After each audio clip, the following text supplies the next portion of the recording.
Oke, kenalin nama saya Agus Reno. Mbak Pika Pika dari Himpala Esa Unggul. Oh, Sambul, Bang Ferry ya.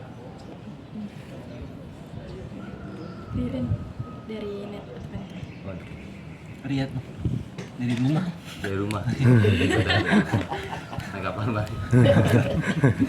Jangan. Ini Bang ini. Saya ngerekam bang. Siap. Oke, hari ini kita mau latihan sharing-sharing sih, sharing-sharing tentang PPGD, khususnya sekitar banyak kasus-kasus di air, entah itu orang tenggelam di banjir, entah itu di kolam. Intinya sama, kita menolong korban dalam keadaan meninggal atau hidup, dua itu. Tapi nolongnya bener-beneran, harus serius. Sebenarnya alat-alat ini alat pendukung aja ya, saya nggak bawa alat lengkap. Ada kayak nekola, ya. Apa buat CPR, terus yang head stabilisernya, ini long spinal cord, ada webbingnya, sama webbing juga di sini. Ya. Ini praktis ya, karena apa? Di air pun ini ngambang. Di air ngambang, kalau butuh kakak air pakai ini tuh bisa. Buat nolong orang pun kita ke air bisa pakai ini. Kayak model ski aja ya. Untuk PPGD-nya itu ada tiga yang harus kita tahu. Pertama adalah penilaian keadaan, penilaian dini, sama pemeriksaan fisik. Kita kalau menolong orang jangan langsung nolong, ya, lihat keadaannya dulu, lihat keadaannya. Kayak tadi kalau dibilang amankan diri sendiri, nolongnya amankan korban, amankan lingkungan. Kenapa yang pertama amankan diri sendiri? Karena kalau kita penolongnya nggak aman, gimana kita menolong? Ya kan? Kita panik nih, wah air deh, kita langsung terjun aja. Padahal kita nggak bisa berenang atau kita nggak bawa alat safety. Kita main terjun aja menolong. Padahal kita nggak ada alat safety, nggak pakai life jacket atau pelampung. Sedangkan arus di bawahnya deras. Ya, karena air itu ada beberapa. Di sini tenang nih, di bawahnya belum tentu tenang, bisa aja ada arus deras. Atau di bawahnya ada batu karang atau apa. Atau kalau banjir di bawahnya ada pagar misalnya kan, atau ada beling segala macam. Jadi harus pakai lengkap, minimal kepala sama alas kaki nih. Biasanya alas kaki kalau di air itu jarang pakai alas kaki, harusnya pakai. Karena apa? Buat menghindari benda-benda tajam atau binatang. Nah, untuk penilaian keadaan, yaitu penilaian dini. Penilaian dini yang pertama adalah kita lihat kesadaran. Kesadaran baru pernapasan. Pernapasan apa namanya? Nadi. Nadi itu buat nadi itu fungsinya apa? Nadi itu apa sih? Jadi jantung. Nadi itu terdiri dari apa? Pembuluh darah. Pembuluh darah itu fungsinya untuk mengalirkan darah. Tujuannya untuk hidup. Untuk menyebarkan oksigen. Darah itu kan mengandung oksigen. Jadi ada pembuluh darah, nanti darahnya masuk ke jantung, ya, pompa lagi ke bagian ke sini. Darah balik sama pembuluh darah. Belajar biologi lagi nih kita. Karena kalau dalam pertolongan itu semua harus kita tahu ini namanya apa, ini tulang apa, ini tulang apa, ini ada berapa tulang, ini ada berapa tulang, ini tulang apa namanya, kaki namanya tulang apa. Kita kalau biasa di di istilah bagian tubuh nggak ada tulang paha sama tulang betis, nggak ada. Yang ada tulang tungkai atas, tungkai bawah, dan ini lengan atas, lengan bawah. Kalau ini tangan, ini paha, ini betis, ini apa? Lengan ini, Lengan juga. nah tangan juga, makanya kita bedakan lengan atas, lengan bawah, lengan telapak, jari, sampai atas, sampai bawah, itu lengan kaki, telapak kaki. Ya, ini tulang belikat, ya, tulang apa, tulang rusuk, tulang belakang, tulang ekor, tulang panggul. Nah, itu kita harus ngerti dulu sama bagian-bagian sama nadi, ya. Nadi kita yang karotis, sama yang ini, subsialis, ya. Jadi dua itu sama ini. Nah, setelah kita cek nadi, baru kita cek fisik. Jadi jangan orang melihat, nolong orang nih, orang itu lagi keadaan pingsan, terus dia ada perdarahan atau patah tulang, kita langsung menolong patah tulangnya atau perdarahan. Sedangkan dia sudah tidak sadarkan diri atau sudah tidak ada nafas, walaupun masih ada nadi, ya. Berarti kalau nadi masih ada jantung. Jadi itu namanya henti nafas. Henti nafas belum tentu henti jantung, tapi henti jantung sudah pasti henti nafas. Ya, jadi pada saat ada nafas, terus kita lihat jantungnya, oh ada, pasti ada. Kalau ada nafas pasti ada. Tapi kalau misalnya nafas nggak ada, belum tentu orang itu meninggal gitu. Nah, kadang-kadang kita yang mungkin belum tahu ya, masyarakat awam itu bilang udah ada nafas meninggal, padahal masih ada detak jantung, masih bisa ditolong dengan teknik CPR atau RJP. Nah, kadang-kadang orang itu langsung nolong yang lainnya, misalnya ada perdarahan, langsung nolong, padahal dia nggak bernafas. Nah, dengan nggak bernafas kita ada golden time, maksudnya waktu yang paling berharga untuk dia supaya bertahan hidup. Kalau kita nggak tolong, ya mungkin dia meninggal ya, karena nggak ada tolongan kompresi jantung paru. Walaupun tidak bernafas, tapi dia masih bisa hidup karena masih ada nadi, ya kan? Kalaupun nggak ada nadi, kita masih bisa tolong, bisa coba dengan kompresi jantung paru itu, ya. Kalau nafas tidak ada, kita bisa berikan nafas buatan. Tapi pada saat nadi nggak ada, kita masih bisa kompresi. Jadi kita praktekkan skemanya. Semua orang bisa melakukan ini. Yang penting tahu skemanya, sama tahu tekniknya. Jadi nggak harus medis juga yang bisa. Tapi intinya kalau kita mau jadi penolong, atau kita di rumah, siap Bang Johan,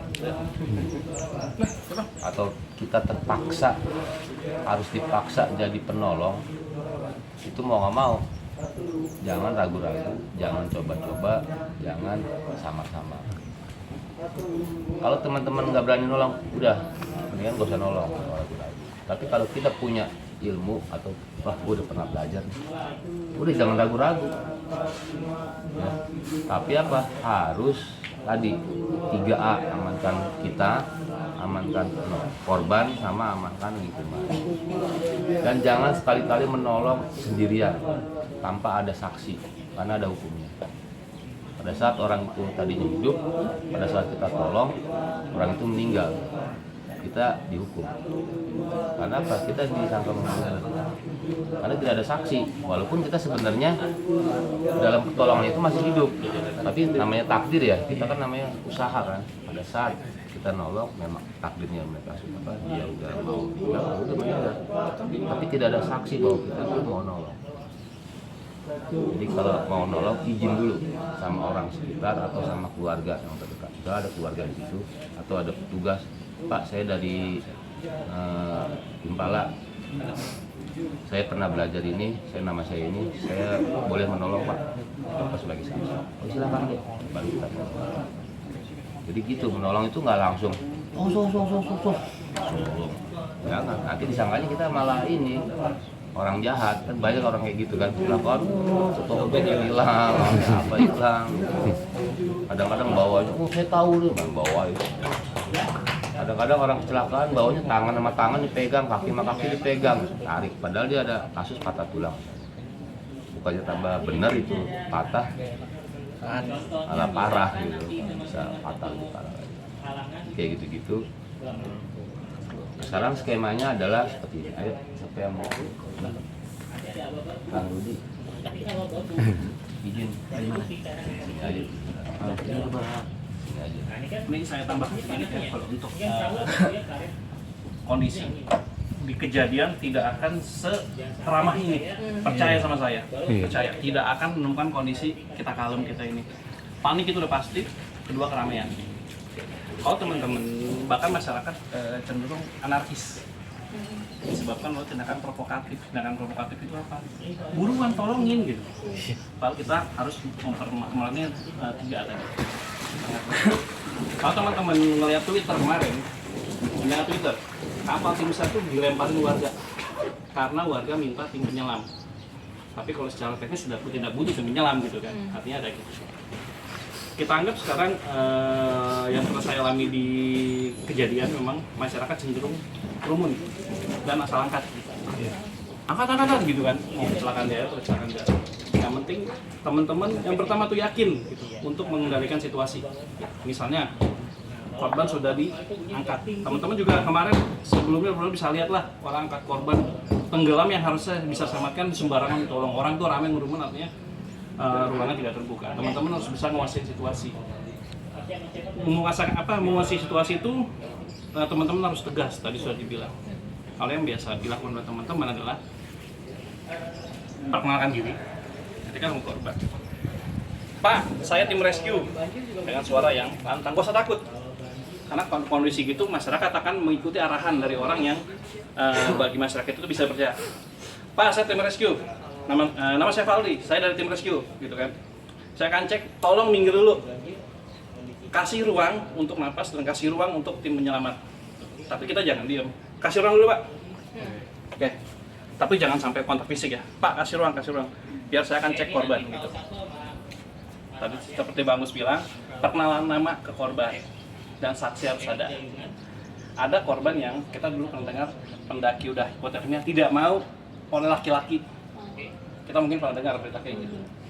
Ya kita nggak tahu, kita nggak bilang alasan apapun, tapi sangat disayangkan. Artinya kalau dia masih bisa respon, kita perkenalkan diri kita bahwa Pak, sadar Pak, Pak, saya Valdi Pak, saya tim rescue, saya izin untuk cek kondisi Bapak ya. Kita korban mengiyakan, baru kita lakukan tindakan. Ingat, tindakan bukan seperti tindakan dokter ya. Wah ada ini, dijahit aja gitu, nggak boleh. Tindakan pertolongan pertama. Kita anggap situasi sudah kita kendalikan. Apakah ada provokatif lain? Pasti ada. Bawa aja ke sini, yang pengalaman saya, bawa ke sini, udah langsung diangkat aja. Kalau kita lagi cek mana gitu. Kita kan yang pertama besok kita lihat mana sih, gitu kan. Baru kita mengasih tindakan seperti itu. Kita kan Siap. Saya mau terus yang habis. langsung. Oke, benar yang kata Bang Valdi ya. Jadi nanti ada 3 tahap dalam pertolongan, apapun itu kasusnya. Sama penilaian keadaan, penilaian dini, sama pemeriksaan fisik. Ya. Kita larinya yang kedua langsung, pemeriksaan keadaan sudah tadi ya. Jadi amankan korban, perkenalan diri. Nah, penilaian dini adalah langsung ke tahapan dalam pertolongan. Penilaian dini itu ada 5 tahapan. Pertama adalah cek kesadaran, ya, cek pernapasan, terus cek nadi, terus sama kompresi, ya, sama satu lagi adalah buat posisi aman. Ini pernah belajar ya. Misalnya ada seperti ini. Ini kita anggap korban mau di air atau mau di kecelakaan. Ya. Kayak tadi, setelah kita memperkenalkan diri, jadi lingkungan amankan penolong, kita udah merasa aman, sudah amankan korban. Nah, kayak tadi, Pak, tolong Pak, ini dulu, baru amankan lingkungan. Nah setelah itu baru memperkenalkan diri. Saya Reno dari tim rescue atau dari universitas ini saya pernah belajar PPGD, boleh izin saya menolong, tetap harus ada saksi. Kalau nggak ada yang saksi atau kamu tunjuk dia nggak mau jadi saksi, kamu jangan nolong. Karena apa? Kalau ada terjadi apa-apa dengan korban, itu kita disalahi. Apa mau anak kecil, kalau kita bisa menolong, kita tolong. Kalau kita nggak siap menolong, mending jangan menolong. Oke? Yang pertama adalah kesadaran. Ya tadi penilaian apa namanya? Penilaian dini ya. Tes kesadaran. Pak. Ya, megangnya begini. Bentar. Yang main, goyang-goyang gitu. Ya, ini sadar berarti napas aman, nadi aman karena sadar. Ya. Kalau dia sadar, Pak, nama saya Reno, saya dari ini, saya ingin menolong Bapak. Bapak apa yang dirasain? Atau namanya siapa? Tanya dulu, Bapak namanya siapa? Apa yang dirasain Pak? Pasti kan namanya sadar, sakit, kaki saya sakit. Nah, baru pemeriksaan fisik. Ya, pemeriksaan fisik juga harus dari kepala sampai kaki. Ini belum masuk RIP dulu ya. Pada saat dia sadar, berkomunikasi, tetap berkomunikasi. Bapak di sini sama siapa? Sendiri, sama keluarga, atau sama teman? Kalau misalnya saya sama teman, cari temennya, suruh duduk di sini, perhatiin, sama nemenin. Kalau Bapak sendiri, saya sendiri. Ya. Saya boleh nolong Pak ya? Saya periksa ya Pak. Oh silakan, baru periksa. Periksa dari atas ke bawah. Apakah ada perdarahan di sini? Kalau ada perdarahan berarti ada darah. Terus ke belakang kepala, ya. Terus ke leher, ya. Terus ke dada. Nah, kalau perempuan jangan begini, tapi dari. Nah, pada saat kita periksa, kalau masyarakat yang nggak ngerti, disangkanya kita macam-macam. Ya, padahal kita lagi pemeriksaan fisik. Ya, seperti kita mau cek nadi karotis, jangan begini, disangkanya kita mau nyekek, tapi begini, ya begini, ya, gitu pun yang di sini. Kalau kita begini, di jempolnya begini kan, disangkanya kita nyekek nih, padahal kita lagi cek nadi. Masyarakat, dicekek itu pantusan mati. Kita lagi cek nadi loh, nadinya udah nggak ada, berarti kan dia udah secara logika dia sudah tidak bisa hidup. Tapi nah kita menggunakan, oke, kita pemeriksaan dulu ya, pemeriksaan sini ya, apakah ada yang patah karena dia sadar kan, aduh gitu kan, berarti di sini nih ditandain dulu berdarah apa enggak, terus ya sampai ke, kalau laki-laki disentuh begini, apakah ada reaksi? Nggak masalah. Berarti takutnya apa? Kalau tidak ada reaksi, tulang panggulnya atau tulang ekornya bisa patah atau berdarah. Oke, terus juga ini, ya ke kaki dulu, dari atas ke bawah ya, begini. Tapi jangan ditekan, cuman disentuh aja. Jadi kita mau melihat kalau sakit, kalau dia sadar pasti dia akan teriak. Jadi kita tahu, oh di sini ada. Tadi kan di situ misalnya, kita anggap di situ ada patah tulang. Ya, ini. Nah di sini ada namanya PSM, ya, motorik, sensorik, sama dia ada perubahan bentuk apa enggak, ini biru atau enggak ya, karena kita nanti nggak konsennya ke sini ya, kita konsennya kan ke RJP, ditanganin, misalnya ada patah tulang, ada luka, ya lukanya apa? Luka itu ada luka terbuka, luka tertutup, dan luka terbuka berarti ada sobek atau kena benda tajam. Kalau luka tertutup itu luka benda tumpul, kalau kita kena batu, tonjok orang atau ini ketimpa pohon, tapi nggak ada luka. Di sini ada lebam atau biru, berarti dia luka dalam, ya. Perdarahan di dalam. Dia bisa dikasih kompres, ya, kasih dingin. Udah, kita tanganin ini, kita tanganin kasus ini. Misalnya ada kesleo, kita bebat dengan pembalut, ya. Setelah itu baru kita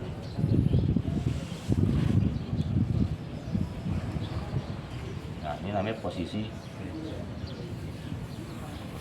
aman, seperti ini ya, posisi aman. Pada saat dia sadar nggak apa-apa, Pak, tolong posisinya kayak gini ya.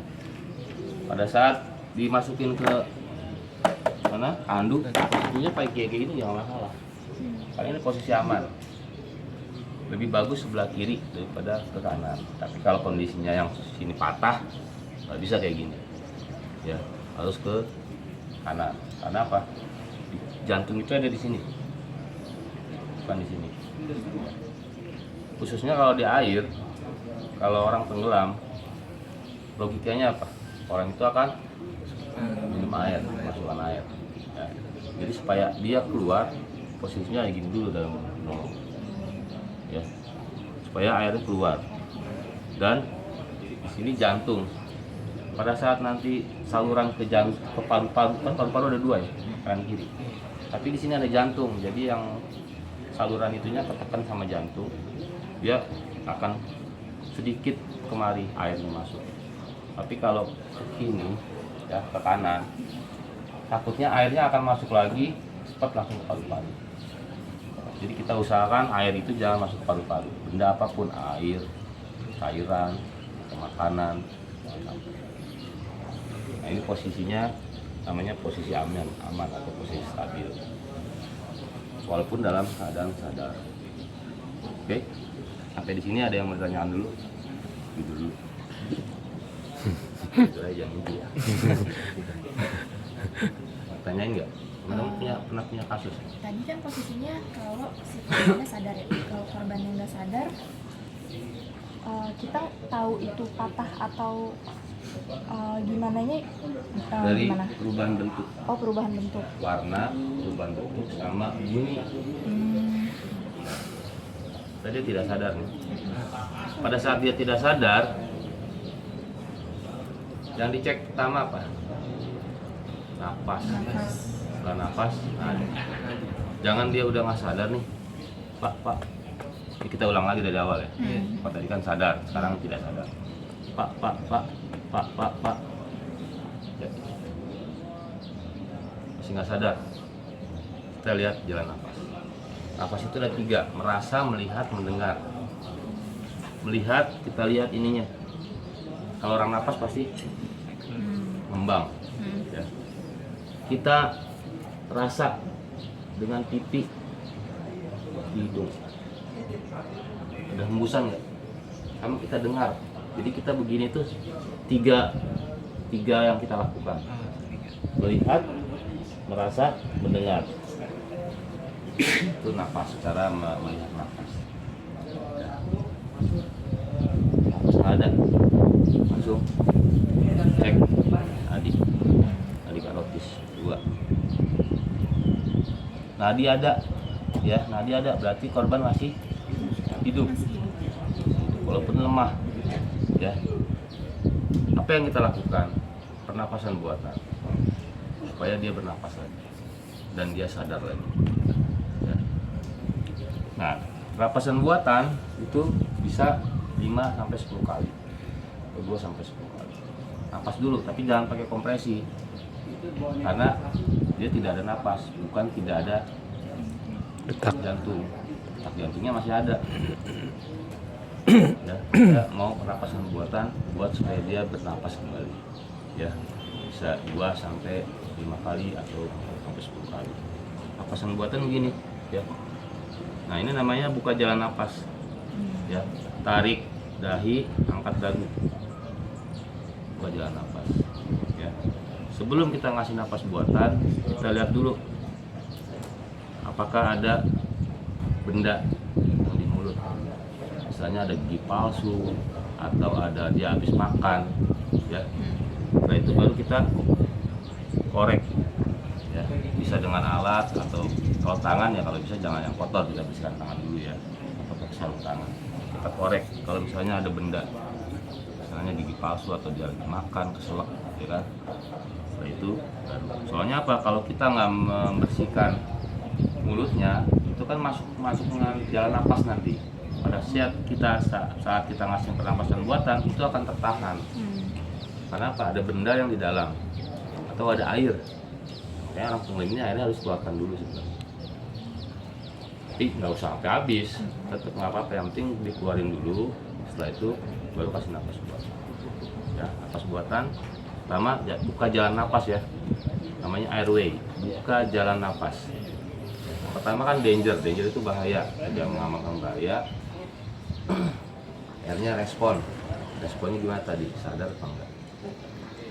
Sambil kita tetap telepon medis, atau kalau kita sibuk nanganin korban, kita minta tolong sama orang sekitar. Pak, tolong kontak ambulan. Pak, tolong kontak puskesmas. Siapa yang punya nomor kontak silakan. Oke. Ini kita buka jalan napas, kita ngasih napas buatan, hidungnya kita pencet, ya. Baru kita, kalau kita ragu kita bisa pakai selampe, ya, atau kita bersihkan dulu mulutnya kalau kita ragu. Makanya kalau nolong jangan ragu-ragu. Kalau kita nolong, aduh kita nggak tahu kan, nolong aja udah, ya kan. Tapi ya kita juga harus melihat ya tadi apakah ada luka. Kalau kita nggak yakin kita bersihkan dulu, atau kalau misalnya takut kontak kita pakai, kalau di medis ada namanya tisu buat ini, jadi tengahnya bolong ya, tapi ini ada tisunya. Atau kita oles dulu tisu ya biar dia bersih mulutnya, kan ada kotoran-kotoran mungkin kan, baru kita, jadi mulutnya dia harus kita masukin, jangan keluar napasnya, jadi napasnya napas dalam. Jadi mulutnya dia, kita nggak ada boneka sih ya, kalau ada boneka kita bisa langsung. Nah jadi langsung ya, ini harus kita lihat batas napas. Nah ini nih, jangan di sini terlalu ini juga jangan terlalu di sini, terlalu jauh. Jadi kalau bisa ini di dada, ini di kepala. Jadi kita bisa ini napas buatan dulu. Nah, pada saat kita menghembuskan napas, kita lihat dadanya naik apa enggak. Ya, kalau dia naik berarti udara yang kita hembuskan masuk ke dalam. Ya. Tuh, naik. Kita berhenti dulu, turun, baru naik lagi, turun. Sampai lihat ada napas apa enggak. Ya, kita cek lagi nadi. Oh, masih ada nadi. Terus sampai dia napasnya. Oke, itu yang kedua. Yang ketiga adalah kalau sudah dicek nadi nggak ada, tidak ada napas, tidak ada nadi, berarti kompresi jantung luar. Bahasa kerennya CPR. Singkatan CPR ada yang tahu? Ada pernah dengar? Singkatannya apa? Nggak tahu. Orang kan teriak-teriak CPR. Orang nggak tahu CPR itu apa. Bang, itu kalau berarti mulutnya si korban itu Kenain dulu. Belum kaget siapa Oh, ini? iya. Perkenalkan saya Fajar dari Kompastek, Kak. Iya. Iya, itu berarti mulutnya posisi gimana ya, Bang? Mulut korbannya kita makan atau sebaliknya? Apa yang dimakan? Enggak, maksudnya posisinya, Bang. Mulut kita yang di dalam mulut korban. Enggak dong, mulut korban dia. Oh, berarti mulut korban yang di dalam mulut kita. Iya, jadi mulut kita di sekeliling mulut korban. Mulut korban tuh masuk mulut kita. Bukan dimakan sih. Iya. Supaya nanti udara Tanggal malam yang kita mingguan, hembuskan, bukan. itu nggak keluar. Ya. Soalnya kalau kita cuma setengahnya aja nih, Bocor. ini bocor keluar. Makanya kita harus semuanya kita masukin. Jadi Tuh. Jangan. Kita mangap. Memberikan hembusan juga jangan dalam. Jadi biar napasnya masuk. Kalau dadanya tidak naik, berarti udara kita nggak masuk. Berarti ada yang bocor. Atau ada sumbatan. Tadi. Oke. Habis ini ada yang tanya dulu. Nah kalau ada sumbatan gitu gimana tuh bang? Nah kayak tadi kita kan melihat sumbatan ya. Oh. Nah kita miringin. Kalau yang di sini kita nggak akan tahu. Iya itu posisi Tapi di tengah. Kita anggap sumbatannya misalnya di mulut, kita udah bersihkan, masih nggak masuk juga. Ya, kita cek lagi. Biasanya kalau sumbat di sini, kalau sumbat di sini itu nanti akan kedorong juga. Kalau kita press. Apalagi kalau nanti kita melakukan kompresi jantung, dia akan keluar. Kecuali dia ada keadaan hidup, atau kita tahu di sini ada, oh dia habis nelen ini nih. Ya udah kita pakai cara mengeluarkan benda pada saat tersedak. Ya, tahu kan caranya? Tahu. Tepuk ininya, ya, pegang begini tepuk sampai dia bak. Atau kita tekan perutnya gini. Set. Sini nih, kita tarik. Jadi kita berdiri, dia di sini. 1, 2, 3. 1, 2, 3. Biar dia. Nah, mampet dia akan keluar. Atau kita dia begini, kita punggungnya kita tepuknya jangan langsung keras. Tapi ingat itu buat orang dewasa. Kalau untuk anak kecil nggak boleh keras juga, paling cuma gitu doang. Atau kalau anak kecil baik. Oke, ada lagi. Lanjut. Oke. Siap. Tadi napas tidak ada, kita berikan napas buatan ya, 3 sampai 5 kali atau 3 sampai 10 kali ya.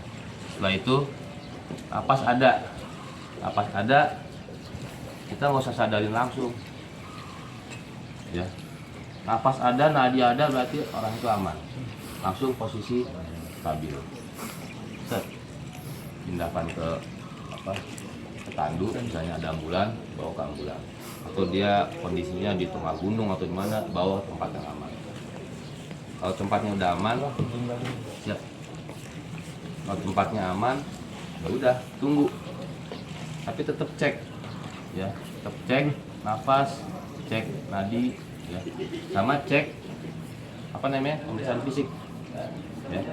Dia nafas sudah ada, nadi sudah ada, baru teman-teman boleh melakukan trial fisik dan melakukan pertolongan. Misalnya ada luka, bersihkan luka, tutup luka, obati. Yang penting napas sama nadi. Teman-teman udah, wow, bidai-bidai, orang udah mati. Cuma kan bidai-bidai. Misalnya, oh napas nggak ada, nadi ada, masih ada nadi ini, udah, oh ini. Tetap ini dulu nih 2, napas sama nadi. Setelah napas ada, ya mungkin pelan, tetap baru kita lakuin. Kalau kita sendiri ya, tapi kalau berdua sambil jalan, teman kita lakuin ini, yang ini lakuin. Tapi tetap kita yakinkan dulu, napas ada, nadi ada. Kalau napas nggak ada, nadi ada, napas buatan sampai napas itu ada.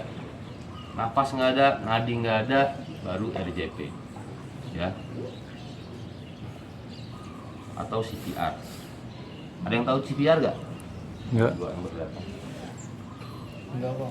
Tapi pernah dengar CPR? Belum. Kalau orang ngasih napas buatan, orang sebutnya kan, CPR. Saya yakin juga orang-orang nggak tahu apa CPR itu. Enggak. CPR, Cardiopulmonary Resuscitation. Kalau bahasa Indonesianya RJP, resusitasi jantung paru. Jantung, nadi, paru, nafas. Jadi kombinasi antara paru-paru dan jantung. Kombinasi antara nafas dan nadi. Oke? Tadi kita cek nafas nggak ada, nadi nggak ada. Nadi dari sini yang gampang ya. Kalau dari sini biasanya suka nggak keraba. Ya. Biasanya dari sini. Ya, dari sini atau dari sini. Jangan sekali-kali begini ya, misalnya karena dianggapnya cek. Kalau mau begini paling begini aja. Jangan begini. Ada beberapa orang yang periksa nadinya tuh begini. Disangkanya nekek ini. Kalau nggak begini, kalau nggak begini. Coba teman-teman nanti belajar. Nanti saya akan suruh hitung per menit berapa, itu standarnya. Oke. Nah setelah napas nggak ada, nadi nggak ada, lakukan RGP ya. RGP itu dari tulang rusuk mentok nih, ya, 2 jari, ya 2 jari, baru tangan kanan kiri boleh. Ya. Ini lurus nih. Nah ini posisi kaki harus, kalau kita penolongnya sendiri itu harus bisa bergerak antara napas buatan sama, itu jangan ini susah. Saat kasih napasnya susah atau terlalu di kepala. Pada saat ininya mengsong, dia harus pas tengah-tengah. Kalau bisa begini ya, jangan begini, susah nantinya. Ya ada kadang-kadang ada penolong yang cuma begini atau yang deprok begini. Jelas. Dan kalau bisa posisi penolong tuh seperti ini, jadi enak. Mau geser-geser juga. Penolong ini geser lagi kemari, enak. Oke. Untuk RGP itu ada satu siklusnya adalah 2 pernapasan buatan, 30 kompresi untuk 1 orang. Untuk 2 orang. Kalau untuk 1 orang, 1 nafas 5 kompresi. Ya, saya sendiri nih. 1, 2, 3, 4, 5, 2, 2, 3, 4, 5, 3, 2, 3, 4, 5. Nah, jangan begini, tapi begini. Nah, jadi pundaknya ini tekan. Ya, kalau bisa jangan miring. Kalau miring dia akan, tapi kita harus tegak lurus. Ya, jadi pada saat kita neken, kita pakai pundak nih yang buat neken, bukan tangan. Ya, 1, 2, 3, 4, 5. 1, 2, 3, 4, 5. 2. Oke. Sampai 5 siklus. 1 siklus itu kalau sendiri 1,5. Sampai 5 siklus. Kalau untuk 2 orang, ya, ini 30, ini 2. Ya. Itu 1 siklus. 1 siklus lagi, 2 lagi. Sampai 5 siklus. Ya. Kapan kita berhenti melakukan RGP? Jika kita sudah kelelahan. Kalau kita sendirian nih capek, ya udah berhenti, bisa dipaksain daripada kita yang pingsan. Ada korban yang ada 2, ya kan? Atau bantuan datang tim medis, kita serahkan tim medis, udah dilanjutkan sama tim medis.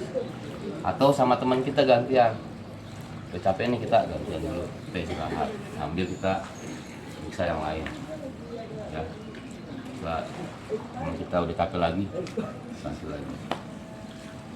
Tiap siklus cek nadi atau tiap 5 siklus cek nadi. Nadinya masih nggak ada, terus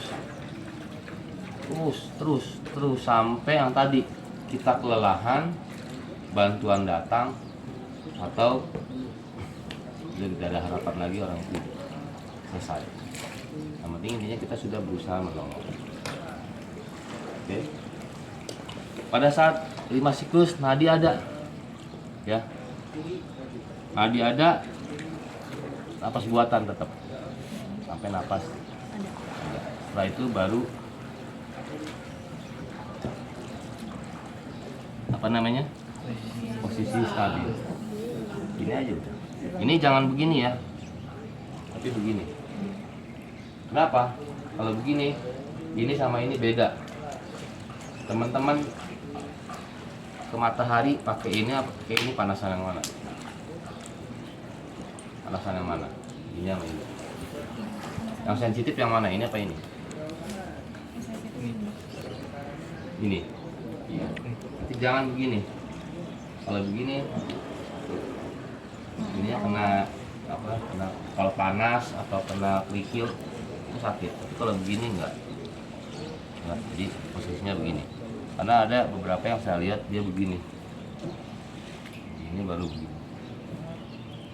Harusnya begini terus begini. Jadi ini buat nahan bawahnya. Ya baru. Ya, ini bisa disilangkan, bisa begini juga boleh. Ya. Ini begini. Oke. Tapi sudah ada yang ditanyakan. Udah nih. Udah, silakan. Terima kasih. Simpel ya. Simpel gitu doang. Intinya kita, nah kadang-kadang kitanya yang takut, ribet. RJP kalau kita tahu tekniknya, tahu posisinya, 2 jari pada saat dirusuk nih, rusuk ya, pertama rusuk dulu. Ini ada pertemuan rusuk, 2 jari ke atas. Udah 2 jari. Posisinya begini ya. Saat neken jangan begini, tapi begini. Dan pakai ritme. 1, 2, 3, 4, 5, 6, 7, 8, 9, 10, 1, 2, 3, 4, 5, 6, 7, 8, 9, 10, 1, 2, 3, 4, 5, 6, 7, 8, 9, 10. Satu siklus. Ya, 2 siklus, 2, 3 sampai 30, 2 kali.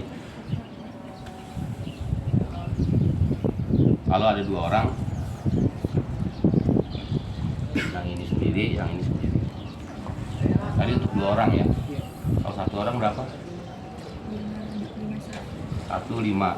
1 napas buatan, 5 kompres. Kalau 2 orang, 30. Ini 2. Oke. Saya pengen teman-teman nyoba meragain kayak tadi saya cerita. Teman-teman meragain. Bisa gak?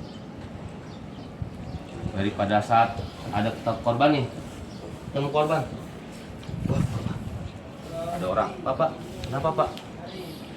Kalau nggak ada orang, langsung, Pak, sadar, ajak komunikasi.